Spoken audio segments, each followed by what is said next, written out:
দর্শকরা দেখতে পাচ্ছেন এই মুহূর্তে আমি জাহাঙ্গীরনগর পাখি যেখানে মূলত এসে অবস্থান করে ওই জায়গাটাতে দাঁড়িয়ে আছি। তো অত্যন্ত দুঃখের এবং পরিতাপের বিষয় হলো আমরা কিন্তু এই বছর আমরা খুব একটা পাখি দেখতেই পাচ্ছি না, নাই বললেই চলে।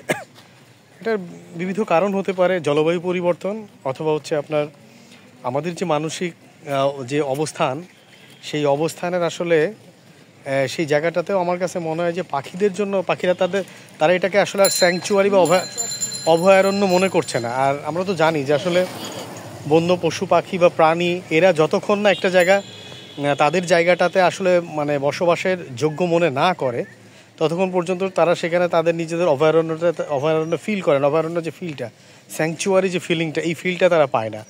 তা আমার কাছে মনে হয় যে আসলে এই বিষয়টা কর্তৃপক্ষের ভেবে দেখা উচিত।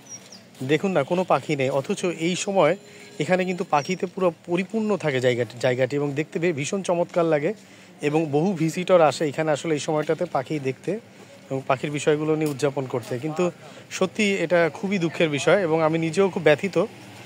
আমরা চাই এই পরিবেশটা আবার ফিরে আসুক। আমার মনে হয় যে কর্তৃপক্ষ বা বিভিন্ন মহল এই বিষয়টার উপরে নজরদারি করুক। আপনি দেখুন না, আমি যেখানে দাঁড়িয়ে আছি পুকুরের চারপাশ দিয়ে বিভিন্ন জায়গাতে প্রচুর পাখি এইখানে ঘোরাফেরা করে এবং তারা তাদের অভয়ারণ্য ফিল করে। দেখুন পুরো জায়গাটা জুড়ে কোনো পাখি নেই।